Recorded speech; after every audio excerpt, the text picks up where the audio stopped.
किंतु मोर विश्वास जे तुम प्राक्तन मुख्यमंत्री नवीन पट्टनायक को बेसी ओडिया को आज आसी जेल भर आंदोलन रे पछ बैनरटा भी देखिए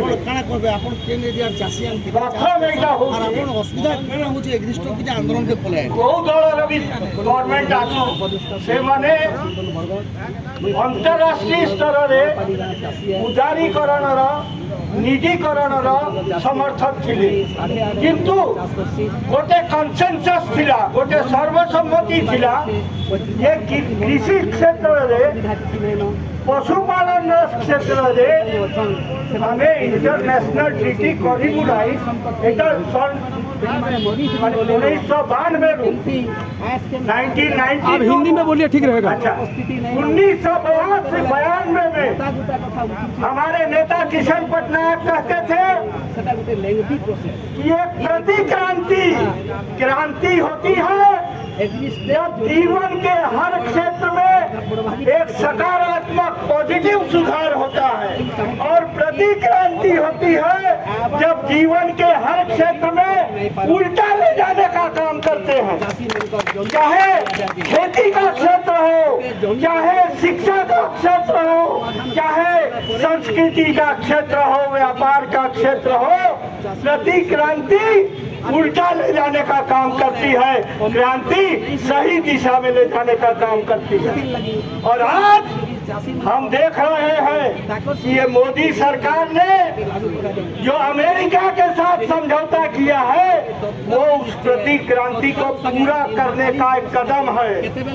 और ये बताना चाहते हैं आपको कि आज जो ये 500,000 किसान बरगढ़ जिला के यहाँ इकट्ठा है, ये मत समझिएगा कि केवल बरगढ़ का ये कार्यक्रम है। इस बैनर को पढ़िएगा, ये आज भारत में 1000 जिलों में जेल भरो हो रहा है, 1000 जिलों में रास्ता रोको हो रहा है। और ये फैसला संयुक्त किसान मोर्चा ने दिल्ली में लिया था। बरगढ़ जिला के 12 साथी उसमें भी भाग लिए थे। रमेश महापात्र के नेतृत्व में 12 साथी गए थे। वहाँ के अध्यक्ष मंडल में रमेश महापात्र बैठे थे और तब फैसला लिया गया था। उस फैसला के तहत भी ये जेल भरो हो रहा है। साथियों, इसके हमने संयुक्त किसान मोर्चा ने फैसला लिया था कि ये जो केंद्रीय मांगे हैं, इन केंद्रीय मांगों के साथ साथ राज्य की मांगे भी जोड़ी जाएंगी। और बरगढ़ के लोगों ने जो प्रमुख मांग उठाई है उसको भी जरा शांति दिमाग से समझिए। बाहर धोखा होता है। लोग कहते हैं, हम लोगों से कहते हैं, पंजाब, हरियाणा, उत्तर प्रदेश से धान का रेट उड़ीसा में ज्यादा है। जानते हैं आप लोग 3100 रुपया क्विंटल। वो हरित क्रांति के नेता पंजाब में नहीं है, हरियाणा में नहीं है, यूपी में नहीं है, लेकिन उड़ीसा में है।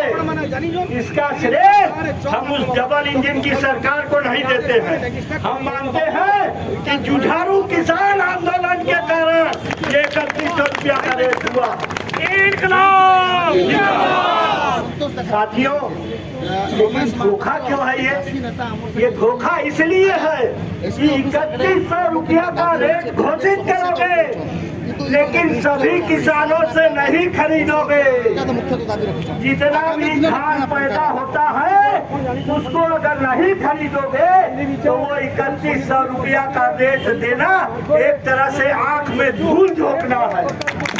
आप देश के किसानों को बरगढ़ का किसान बताने आया है कि ठीक है ओडिशा में 3100 रुपया रेट है, लेकिन सबसे नहीं दिया जा रहा।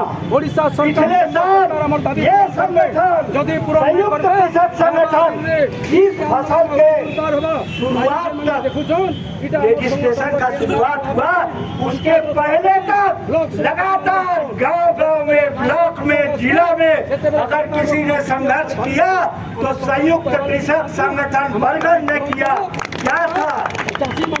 एकमात्र मांग थी कि सभी किसानों का सभी धान खरीदना होगा। यही मांग थी ना कि सभी किसानों का जो क्योंकि किसान केवल अपने परिवार के लिए नहीं पैदा करता है। हमारे जैसे लोग जो शहर में रहते हैं, हम खेती नहीं करते हैं, लेकिन चावल और रोटी खाते हैं ना। कौन देता है? ये भारत का किसान देता है, ये उड़ीसा का बरगढ़ का किसान देता है। इस बात को समझिए, और इसलिए हम आपके समर्थन में आए हैं, क्योंकि ये किसान अपने लिए नहीं, पूरे देश को खिलाने के लिए पैदा करता है। एक बात आज ये मोहन मांझी की सरकार को और आप लोगों के बीच चर्चा करना चाहता। बहुत ज्यादा प्रचार होता। मैं बरगढ़ रोड से पिछली बार ट्रेन पकड़ रहा था, लाउड स्पीकर से तो प्रचार हो रहा था कि मोदी सरकार 5 किलो अनाज मुफ्त में, आप लोग भी जानते हैं 5 किलो अनाज दिया जा रहा है। मैं अब आपके सामने से बहुत बुनियादी छोटा सा सवाल है, क्या सरकार खेती करती है? अगर करती है तो बताइए। सरकार खेती कराती भी नहीं है। कौन खेती करता है? खेती करता है भारत का किसान।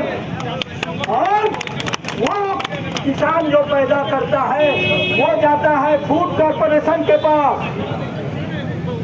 फूड कॉर्पोरेशन ऑफ इंडिया के पास, FCI के पास जाता है, ठीक है। और FCI के माध्यम से, सार्वजनिक वितरण प्रणाली के माध्यम से, FCI सार्वजनिक वितरण प्रणाली राशन की दुकान को और सब 5 किलो अनाज आता है। अपने पॉकेट से निकाल के नरेंद्र मोदी या मोहन मांझी नहीं देता। कहीं आपने सुना है कि कोई सरकारी फर्म है? नहीं है।